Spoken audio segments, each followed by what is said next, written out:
জাতীয় নেতৃবৃন্দের মধ্যে এখন ধরেন ওসমান হাদি, সার্জিস, হাসনাত, ওনারা তো জাতির একেবারে সর্বোচ্চ পর্যায়ের নেতা হয়ে গেছেন। তো এদের মধ্যে কেউ হঠাৎ করে ভাবে নির্বাচনের আগ মুহূর্তে অতীতে এরকম হত্যাকাণ্ডের শিকার হয়েছেন আমার মনে পড়ে না। দ্বিতীয়ত হলো যে অন্যান্য সময়ের চাইতে অন্য সময় হলো রাজনৈতিক নেতাদের শুধুমাত্র তারা রাজনৈতিক নেতা, কিন্তু ওসমান হাদি যেটা ছিলেন সেটা হলো উনি কেবল রাজনৈতিক নেতা নন, বিপ্লবী এবং একটা নতুন ধারার যে রাজনৈতিক আইডিওলজি অ্যান্ড ম্যাথোলজি তারা শুরু করেছিলেন। তো সেখানে তার উপর যে বর্বরোচিত হত্যাকাণ্ড ঘটেছে, এই হত্যাকাণ্ড নিয়ে নানামুখী আলাপ আলোচনা হচ্ছে, এগুলো দেশ থেকে করা হলো না বিদেশ থেকে করা হলো, এটা নিয়ে তদন্ত দেয়, নানা রকম কথাবার্তার ফলে কি হলো, পুরো রাজনৈতিক অঙ্গনে শীর্ষ পর্যায়ে প্রার্থী পর্যায়ে একটা ভীতি ছড়িয়ে পড়েছে, যেটা ইতিপূর্বে হয়নি। ইতিপূর্বে প্রার্থীরা প্রতিদ্বন্দ্বিতা হতো, কর্মীরা নিজেরা পারস্পরিকভাবে মারামারি করতো, কিন্তু ওসমান হাদির এই ঘটনার ফলে কি হলো, প্রার্থীদের মধ্যে পুরো নির্বাচনের যে সিস্টেম, সেই সিস্টেমের মধ্যে একটা আতঙ্ক ছড়িয়ে পড়েছে। এখন যেহেতু এটা একেবারে নতুন একটা ধারা, এটা যে আলটিমেটলি কোথায় গিয়ে ঠেকবে আমরা এখন পর্যন্ত বলতে পারছি না। ওসমান হাদি কেন টার্গেটের শিকার হলেন এটা বলতে পারবো না, এটা যেহেতু এটা নিয়ে তদন্ত হচ্ছে। মূল ব্যাপার হলো তিনি তো অ্যাট্রাকশনের একটা জায়গাতে ছিলেন, কারো খুব পছন্দের এক্সট্রিম জায়গাতে ছিলেন, কারো খুব অপছন্দের এক্সট্রিম জায়গাতে ছিলেন। তিনি আলোচিত ছিলেন, সমালোচিত ছিলেন এবং নিঃসন্দেহে বিখ্যাত ছিলেন। তরুণদের মধ্যে যে কয়জন ধরুন সার্জিস, হাসনাত, নাসিরুদ্দিন পাটোয়ারি, তারপরে ওসমান হাদি, এরকম 4-5 জনই তো আসলে এই বিপ্লবীদের মধ্যে খুব আলোচনা। তো সেক্ষেত্রে যারা এটা যদি আপনি নেতিবাচক করতে ধরেন, যারা পানি ঘোলা করতে চেয়েছে, পরিস্থিতি মানে সুযোগ নিতে চেয়েছে, তারা তো নিঃসন্দেহে তাকে মনে করেছে যে হি যে বিগ গাই। তাকে যদি আঘাত করা হয় তাহলে আসলে পুরো যে জমিন এবং বৃক্ষ যেখানে তারা নাড়াচাড়া করতে চায় সেটা করা যাবে, এবং তারা সেই কাজে সফল হয়েছেন। এখন ওসমান হাদি তো বাংলাদেশে যখন ঘটনা ঘটেছে, তার প্রথম অপারেশন ঢাকা মেডিকেলের যিনি এক্সপার্ট করেছেন, তিনি তখনই বলে দিয়েছেন যে এটা ইম্পসিবল। সান্ত্বনার জন্য এবার কেয়ারে নেওয়া হচ্ছে, বা যখন সিঙ্গাপুরে নেওয়া হচ্ছে তখনও ডাক্তাররা বলেছেন যে এটা শুধুমাত্র প্রবোধ দেওয়ার জন্য, যার কার কোনো মানে না থাকে, যাকে বলা হয় অভিযোগ না থাকে। কেননা যেহেতু পলিটিক্যালি পপুলার ফিগার, তো সেক্ষেত্রে তার যারা কর্মী রয়েছেন, সমর্থক রয়েছেন, তারা যেন কোনো অবস্থাতে সরকারের প্রতি অভিযোগের আঙ্গুল তুলতে না পারে যে চিকিৎসার অভাবে বা আন্তরিকতার অভাবে, টাকার অভাবে ওসমান হাদির জন্য কিছু করা হয়নি। এই জন্য তাকে ঢাকা মেডিকেল থেকে তাড়াতাড়ি এভার কেয়ারে আনা হয়েছে এবং বাংলাদেশের সবচেয়ে বেস্ট ট্রিটমেন্ট তাকে দেওয়া হয়েছে। তারপরেও তাকে আবার সিঙ্গাপুরে নিয়ে যাওয়া হয়েছে এবং সেখানে রাষ্ট্রশক্তি, রাষ্ট্রের অর্থ এবং সিঙ্গাপুরে যারা লোকজন আছেন ডাক্তাররা, তারাও যথেষ্ট আন্তরিকতা নিয়ে তার চিকিৎসা করেছেন। তো আলটিমেটলি দুর্ঘটনাটা এমনভাবে ঘটেছে, এইরকম ধরনের দুর্ঘটনায় সাধারণত হাদি চলে গেলেন, কিন্তু হাদির যে আদর্শ ছিল বা হাদি যে বিষয়টি প্রচার করতে চেয়েছিলেন, যে বিষয়টি তিনি অন্যরকম বাংলাদেশের এক ধরনের স্বপ্ন দেখেছিলেন, সেই স্বপ্নের তো নিশ্চয় সমাপ্তি হলো না। ধন্যবাদ আপনাকে, ধন্যবাদ দর্শক শ্রোতাকে।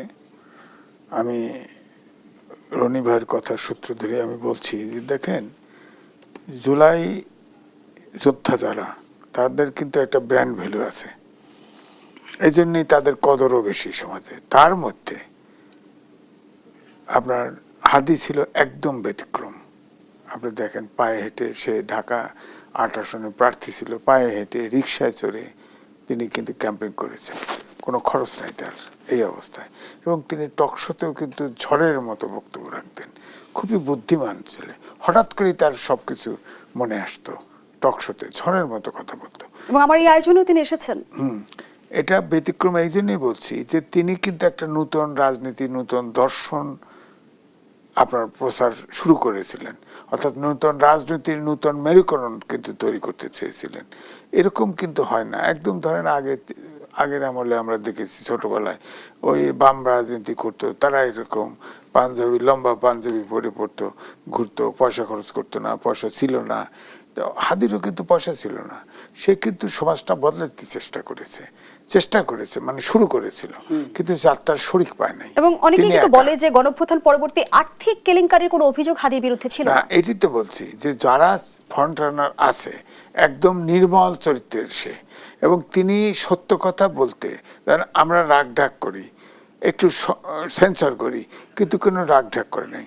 সে বলেন এই দেশের যে কোনো রাজনৈতিক দল বলেন, আশেপাশের যে কোনো দেশ বলেন, পরাশক্তি বলেন, যে প্রশ্ন আসছে সেই প্রশ্নে নির্মোহভাবে একদম সত্য কথা এবং তার স্টকে আছে, সবটাই বলতো। তাহলে হাদির এখন- মতো অকুতোভয় সৈনিকদের কারা থামিয়ে দিতে চায়? না, থামিয়ে কারা দিতে স্তব্ধ করে দিতে চায়? না, বিষয়টা হচ্ছে সে হলো সফট টার্গেট, কারণ পায়ে হেঁটে চলতো। এই আপনি দেখলেন না, রিক্সা দিয়ে গেছে, ঠিক টার্গেট কিলার। আপনি বলেন যে এর আগে আপনার রাশেদ এক নেতা, তিনি কিন্তু বলেছিলেন যে 50 জন প্রার্থী সফট টার্গেট হবে, আমার কাছে তথ্য আছে। তথ্য কিন্তু তিনিও প্রকাশ করেন নাই, সরকারও কিন্তু এটা দেখতে যান নাই। ইলেকশন কমিশন থেকে বলছে এটা বিচ্ছিন্ন ঘটনা, হ্যাঁ, কিন্তু আবার স্বরাষ্ট্রমন্ত্রীও কিন্তু সঠিক জবাব দেন নাই। সুতরাং এটাকে কিন্তু হেলাফেলা করা হয়েছে, এবং তিনি যেহেতু পায়ে হেঁটে চলেছেন, ধরেন এটা তিনি যে কোনো লোকই তো চাকু মেরেও তাকে মেরে ফেলতে পারত। সেজন্য এই যে রাশেদ যখন বলল 50 জন প্রার্থী আপনার টার্গেট কিলিংয়ের হতে পারে, আমার কাছে প্রমাণ আছে, তার কাছে এই টার্গেটগুলো বের করা উচিত ছিল, তার কাছে তথ্য আছে বলছে। সরকার তো সে চেষ্টাও করেনি। আবার হাদির নিরাপত্তার জন্যও কিন্তু তেমন কিছু করেনি, আবার সে নিরাপত্তা নিজেও কিন্তু নেননি। সুতরাং আমি এইটাই বলবো যে হুমকি 30 বার পেয়েছিল, এমনটি কিন্তু নিজেই জানিয়েছিল। হ্যাঁ, জানিয়েছিল, কিন্তু সেটা সে পরোয়া করে নাই। সে বলেছে আমার জীবন গেল, আমি সত্য কথা বলবো। সে টকশোতেও বলেছে ওপেন, সে ভয় করে না, সে তার মিশন নিয়ে ভীষণ নিয়ে চলবেই, এবং চলেছে শেষ পর্যন্ত মৃত্যুর আগেও। তো এখন ধরেন হসপিটালে গেছে, তাকে সরকারের পক্ষ থেকে এবং জনগণের দোয়া অপরিসীম পেয়েছে। আমি বলবো সবাই তার জন্য দুঃখিত, সবাই তার জন্য তিনি জীবন ফিরে পাক এটাই চেয়েছে, কিন্তু আল্লাহ তার হায়াত এই পর্যন্তই রেখেছে, সে আমাদের ছেড়ে চলে গেছে। আমি মনে করি এই উদীয়মান রাজনীতিবিদদের মধ্যে একটা নক্ষত্রের পতন হলো, অর্থাৎ এই দেশে একটা সুস্থ গণতন্ত্র, সত্যের গণতন্ত্র, আমি বলবো রাজনৈতিক দলের গণতন্ত্রের চর্চা সে কিন্তু শুরু করেছিল, কিন্তু সে আসলে বিচ্ছিন্ন বলবো একা হয়ে গেছে। এবং তিনি যে রাজনীতিটা শুরু করেছিলেন, আমাদের এই বাংলাদেশের রাজনীতির চর্চার সম্পূর্ণ উল্টো, আলাদা, কিন্তু সে কিন্তু টিকতে পারে নাই। তাকে ওই 50 জনের ভিতরে আমি বিশ্বাস করি একজন, এবং এর প্রতিক্রিয়াটা হয়েছে ইতিমধ্যেই একজন প্রার্থী কিন্তু সরে পড়েছে রাজনীতিতে, সে তার জীবন দুজন কিন্তু আরো একজন আছে, আজ দুজন কিন্তু ইসির কাছে নিরাপত্তা চেয়েছেন। না, নিরাপত্তা তো অনেকেই চাইবে এখন, এটার কারণ অন্য কিছু, কারণ হচ্ছে আইন শৃঙ্খলা তো এখনো স্বস্তিতে নাই পুরোপুরি। চিটাগাং একজন মারা গেছে, খুলনায় কোর্ট থেকে 2 জনকে ধরা হয়েছে, হত্যা করা হয়েছে, এগুলো তো চলছেই কোনো না কোনোভাবে। এবং আমি বলবো যে 5ই আগস্টের পরে মানুষের কিন্তু একটা বিরাট মনোজনকের পার্থক্য ঘটে গেছে, সেসব কথা আমি এখন বলতে চাই। ধন্যবাদ জানাচ্ছি জনাব এম এ আজিজ। জনাব গোলাম মাওলা রনি, শরীফ ওসমান হাদিকে গুলির ঘটনায় পুলিশের প্রধান সন্দেহভাজন ব্যক্তি ফয়সাল করিম মাসুদ এখন ভারতের মহারাষ্ট্রে অবস্থান করছে। খবরটি কিভাবে এলো সেটি হচ্ছে যে ফয়সাল তার ফোন সেটটি পরিবর্তন না করায় ফোনের আইএমই নম্বর ধরে গোয়েন্দারা প্রযুক্তির সাহায্যে ফয়সালের অবস্থান চিহ্নিত করতে সক্ষম হয়েছে। কিন্তু এখন প্রশ্ন আসে, রাষ্ট্রযন্ত্রের চোখ ফাঁকি দিয়ে কোন ক্ষমতা বলে ফয়সাল ভারত চলে গেল? মূলত এখানে হয় কি, রাষ্ট্র তো একটা অর্গানাইজেশন। এখানে রাষ্ট্র যখন কাউকে পার্সোনালি টার্গেট করে, যেমন এখন ফয়সালকে টার্গেট করেছে, তো টার্গেট করার ফলে তার অবস্থান কোথায় কী অবস্থা আছে সেটা নিখুঁতভাবে কিন্তু তারা ধরে ফেলতে পারছে। যেহেতু সে টেলিফোনের বাদ দিকে শুধুমাত্র ফোন সেটটা রাখছে, এটার আইএমই নম্বর দিয়ে তারা কিন্তু রাষ্ট্র লোকেট করে ফেলেছে। কিন্তু 18 কোটি মানুষের মধ্যে যখন নন টার্গেটেড কোনো মুভমেন্ট রাষ্ট্র করে, তখন আলটিমেটলি কাউকে অ্যাসার্টেন করা, পয়েন্ট আউট করা সম্ভব নয়। তো এখন ফয়সাল এর আগে একজন সাধারণ খুনি বা ওই ছিনতাইকারী বা চাঁদাবাজ হিসেবে সে জেলে গিয়েছিল, তারপর সেখান থেকে ছাড়া পেয়েছে। এরকম বাংলাদেশে হাজার হাজার লাখ লাখ অপরাধী তারা ধরা পড়ছে, এবং দেশের যে প্রচলিত বিধিবিধান আছে সেগুলো কেউ ঘুষ দিয়ে দুর্নীতি করে বা কেউ প্রচলিত আইন কানুনের বিধান মেনে জামিন নিয়ে চলে আসছে। রাষ্ট্র এক্ষেত্রে কাউকে আলাদাভাবে পয়েন্ট আউট করে না। যদি শীর্ষ সন্ত্রাসী, যেমন ধরুন সুব্রত বাইনা ছবুক আছে, তখন পয়েন্ট আউট করে। তো সেক্ষেত্রে সে যে অকারেস্টটা যখন ঘটালো, তখন পর্যন্ত রাষ্ট্র কিন্তু তার দিকে দৃষ্টি নিবন্ধন করেনি। ফলে আমাদের সীমান্তে যাওয়া হয়, সীমান্তে কিন্তু দেখা যাচ্ছে ডেইলি অসংখ্য মানুষ এই এত কিছু ভারতের সঙ্গে আমাদের সম্পর্ক খারাপ, এর মধ্যে কিছু লোক দেখবেন যে ভারতীয় কৃষক ওই পাশে চলে গেছে, বাংলাদেশি কৃষক এই পাশে চলে আসছে, বা সীমান্তে গিয়ে বিজেপি বিএসএফ তারা কথা করছে, পাশে দাঁড়িয়ে গল্পগুজব করছে, যারা ভিক্ষুক বাংলাদেশি ভিক্ষুক তারা চলে যাচ্ছে ভারতে ভিক্ষা করার জন্য, ভারতীয় লোকজন বাংলাদেশে চলে আসছে। এই জিনিসগুলো সীমান্তে অহরহ আনঅফিসিয়ালি কিন্তু জিনিসগুলো হয়। এখনও পর্যন্ত আমরা সীমান্ত বলতে মেক্সিকো আমেরিকার যে সীমান্ত বা ইসরায়েল ফিলিস্তিনি যে সীমান্ত ওইরকম সীমান্ত না, আমাদের এখনও অনেক সীমান্ত রয়েছে যে সীমান্তে আসলে কোনো কাঁটাতারের বেড়া নেই। আমাদের পার্বত্য অঞ্চল বলেন, মায়ানমারের বিস্তীর্ণ এলাকা, গভীর জঙ্গলে অহরহ কিন্তু ইভেন বিদ্রোহীরা ওই পাশে যাচ্ছে এই পাশে যাচ্ছে, এগুলো হচ্ছে। তো এইরকম যে সীমান্তের যে সুযোগ, সেই সুযোগ নিয়ে অনেকেই তো পালাচ্ছে, অনেকেই পালাচ্ছে, সেও পালাচ্ছে। কিন্তু যদি সেই যে হত্যাকাণ্ডের সঙ্গে সঙ্গে যদি তার নামটা জানা যেত, তাকে অ্যাসার্টেন করা যেত, আমার কাছে মনে হচ্ছে না যে সে পালাতে পারতো। তো এখন সে সেখানে আছে। আমার ভয় হচ্ছে যে আমাদের দেশে যেভাবে ভারত বিরোধী একটা মনোভাব চাঙ্গা হয়ে গেছে, এবং এই যে হাদির মৃত্যুর ঘটনার সঙ্গে সঙ্গে যারা বিপ্লবী তাদের একটা বিরাট অংশ মনে করছে যে এর সাথে ভারতের হাত আছে, এর সঙ্গে আওয়ামী লীগের হাত আছে, এবং এটা এই মৃত্যুর পরে এই ঘটনাটা আরও বেশি উত্তেজনা ছড়াবে যে আওয়ামী লীগের শেখ হাসিনা ওখানে বসে বা জাহাঙ্গীর কবির নানক ওখানে বসে, একটা নাম ধরে ধরে তো এগুলো সোশ্যাল মিডিয়াতে বলা হচ্ছে। আবার ভারতও এখানে তাদের রয়ের মাধ্যমে এই লিঙ্কটা করিয়েছে বাংলাদেশের নির্বাচন বানচাল করার জন্য ইত্যাদি ইত্যাদি, এটা স্বয়ং প্রধান উপদেষ্টার পক্ষ থেকে করা হচ্ছে। এর ফলে কিন্তু দেখেন আমাদের এই সমাজটা হঠাৎ করে উত্তপ্ত হয়ে পড়েছে। উত্তপ্ত হওয়ার কারণে নজিরবিহীনভাবে ভারতীয় দূতাবাস ঘেরাও করা হয়েছে, এবং সেই দূতাবাসের মধ্যে ঢুকে পড়ার জন্য হুমকি দেওয়া হয়েছে। এটা কিন্তু বাংলাদেশে ইতিপূর্বে কখনো হয়নি। স্বাধীনতার পরে কোনো দূতাবাস এভাবে ঘেরাও করা হয়েছে, অনেক দূতাবাস, আমরা আমেরিকান দূতাবাসে ঘেরাও করার চেষ্টা করেছি, কিন্তু আমরা আমেরিকান দূতাবাস মানে ঢুকে পড়বো এই ধরনের হুমকি দেওয়া হয়নি। আবার আমাদের এরকম দূতাবাস ঘেরাওয়ের কর্মসূচির প্রেক্ষিতে ভারতকে নিয়ে সঙ্গে সঙ্গে তারা আবার ভিসা সেন্টার বন্ধ করে দিয়েছে, এটাও হয়নি। আবার আমরা ভারতীয় এই ঘটনার সঙ্গে সঙ্গে একদম কনসিকুয়েন্স, মানে একটার সাথে আরেকটা মেলানো, গায়ের সাথে গায়ে মেলানো, এই ঘটনার পরে আবার ভারতীয় রাষ্ট্রদূতকে আমরা ডেকে পাঠাবো, ডেকে পাঠিয়ে আমরা আমাদের যে যে ক্ষোভের কথা, বিক্ষোভের কথা তাদেরকে জানাবো, এবং ডাইরেক্টলি বলবো যে এই কাজগুলো আপনাদের দেশ থেকে হচ্ছে। এরকম ঘটনা ইতিপূর্বে ভারতের সাথে হয়নি, যে এরকম একটা ঘটনা বাংলাদেশে ঘটেছে, যার জন্য ভারত সরকার কেন্দ্রীয়ভাবে দায়ী। এবং একই সঙ্গে আপনারা বাংলাদেশের পলিটিক্যাল ব্যাপারে, এবং আমরা গতকাল দেখেছি যে পররাষ্ট্র উপদেষ্টা কিন্তু অকপটে স্বীকারই করলেন যে বাংলাদেশ ভারতের সম্পর্কে এখন টানাপোড়েন চলছে এবং নির্বাচন নিয়ে ভারত নসিহত প্রদান করেছে, সে বিষয়ে তিনি বক্তব্য রেখেছেন। সে আলোচনায় ফিরতে চাই বিরতির পর। দর্শক দেশ প্রত্যেকের এই পর্যায়ে একটা বিরতি নিচ্ছি, সাথেই থাকুন।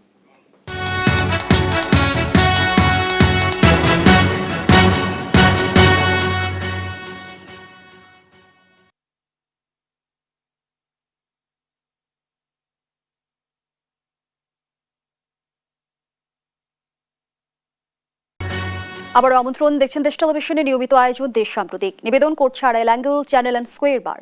আমরা আবারও ফিরছি আলোচনায়। জনাব গোলাম মাওলা রনি, যেমনটি পররাষ্ট্র উপদেষ্টা গতকাল জানালেন, নির্বাচন নিয়ে নসিহত পাঠিয়েছে ভারত। নির্বাচন এলেই কেন ভারতের দাদাগিরি বেড়ে যায়? ভারত আসলে দিল্লির যে আধিপত্য এই অঞ্চলের প্রতি, বাংলা বিহার উড়িষ্যার প্রতি, এটা ঐতিহাসিক। শুধুমাত্র মানে আমাদের মহান মুক্তিযুদ্ধের পর অল্প কিছুদিন বঙ্গবন্ধু এই জিনিসটা স্ট্রং রাখতে পেরেছিলেন, কিছুটা সময় জিয়াউর রহমান সাহেবও চেষ্টা করেছিলেন। বাকি যে সময়টাতে ক্ষমতায় যাওয়ার জন্য ভারত বিরোধিতা, আর ক্ষমতায় গেলে ভারতের সাথে দাবিদারি করা, এটা আমাদের দেশের সরকারগুলোর একটা ট্র্যাডিশনে পরিণত হয়েছে। এবং সেই ধারাবাহিকতায় সত্যিকার অর্থে 2009 সন থেকে একেবারে শেখ হাসিনার বাংলাদেশ থেকে চলে যাওয়া পর্যন্ত ভারতের যে আধিপত্য এবং প্রভাব যেটা আমাদের দেশে বেড়েছে, আমাদের দেশের পলিটিশিয়ান যারা আছে আমরাই তাদেরকে এই সুযোগটা করে দিয়েছি। যারা রাষ্ট্র ক্ষমতায় ছিল মানে তাদের এরকম একটা তারা ভাব দেখাতো যে আমরা যে রাষ্ট্র ক্ষমতায় আছি এটা ভারতের দয়াতে। আবার অন্যদিকে যারা রাষ্ট্র ক্ষমতায় যেতে চাইতো তারা মনে করতো যে ভারতের সাহায্য ছাড়া, সহযোগিতা ছাড়া কেউ রাষ্ট্র ক্ষমতায় যেতে পারবে না।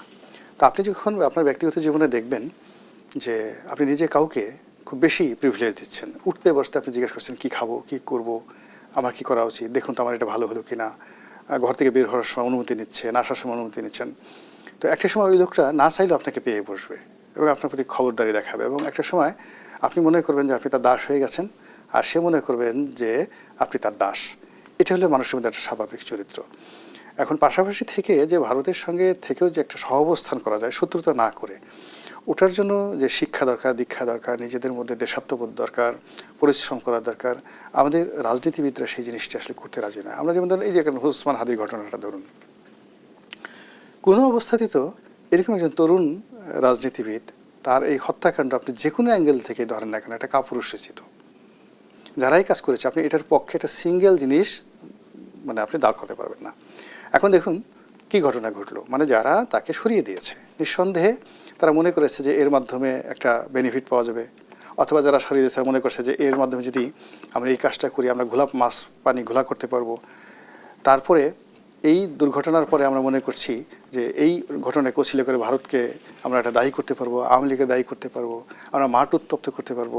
মানে নর্মালি এই হত্যাকাণ্ডের আগের এবং পেছনের এবং পরবর্তী যে ঘটনাগুলো, এটা আমাদের সুষ্ঠু এবং স্বাভাবিক রাজনীতির একটা মানে বলে চরিত্র নয়। আমরা সবসময় এরকম একটা নাটক করতে চাই, একটা দুর্ঘটনা ঘটাতে চাই। আমরা মানে সত্যিকার অর্থে রাজনৈতিক যে পলিটিক্যাল যেটা প্রতিযোগিতা বলা হয়, রেস বলা হয়, সেই রেসে আমরা কিন্তু অংশগ্রহণ করতে কখনোই চাইনি। যদি আমরা সেটা চাইতাম তাহলে ভারত কেন, আমরা যদি ইভেন আমাদের অবস্থান যদি মেক্সিকোর মতো হতো বা ভেনেজুয়েলার মতো হতো, তবুও আমেরিকার মতো শক্তিশালী রাষ্ট্র কিন্তু আমাদের দিকে চোখ তুলে তাকাতে পারছে না। কিন্তু আমরা যে অভ্যাস, যে আমাদের চিন্তা চেতনা, আমাদের যে কর্ম, আমরাই নিজেদেরকে অন্যের কাছে, এখন ভারতের জায়গায় যদি এখানে ভুটান হতো হয়তো আমরা ভুটানের কেউ বলতাম যে ঠিক আছে আমাদের ভালো লাগছে না, দাদাগিরি করো। ধন্যবাদ জানাচ্ছি জনাব এম এ আজিজ। সংবাদ মাধ্যমের তথ্যমতে নির্বাচন সামনে রেখে রাজধানীর বাইরে নতুন করে সংগঠিত হচ্ছে অবৈধ অস্ত্রধারী পেশাদার শুটারদের একাধিক গ্রুপ। ভোটের মাঠে প্রভাব বিস্তার, প্রতিপক্ষকে ভয় দেখানো এবং প্রয়োজনে টার্গেট কিলিং এর প্রস্তুতির অংশ হিসেবে গভীর রাতে আগ্নেয়াস্ত্র চালানোর গোপন প্রশিক্ষণ চালাচ্ছে এসব গ্রুপ। বাস্তবতা আসলে আমাদের কোন দিকে ধাবিত করছে? আবারও কি আমরা সহিংসতার ঝুঁকিতে পড়তে যাচ্ছি? না, দেখেন, এটা যদি সত্য হয় তাহলে তো ঝুঁকিতে পড়ছি।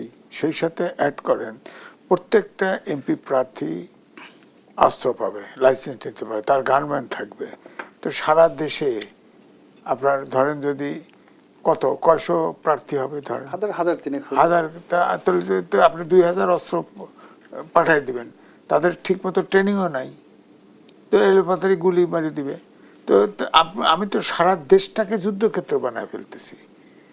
আপনার যেখানে অস্ত্র উদ্ধার করবে, ধরেন আমার ব্যক্তিগত অনুমান, ধরেন এই যে 5ই আগস্টের পরে আপনার প্রায় 60% আপনার থানা লুট হয়ে গেছে, অস্ত্র লুট হয়ে গেছে।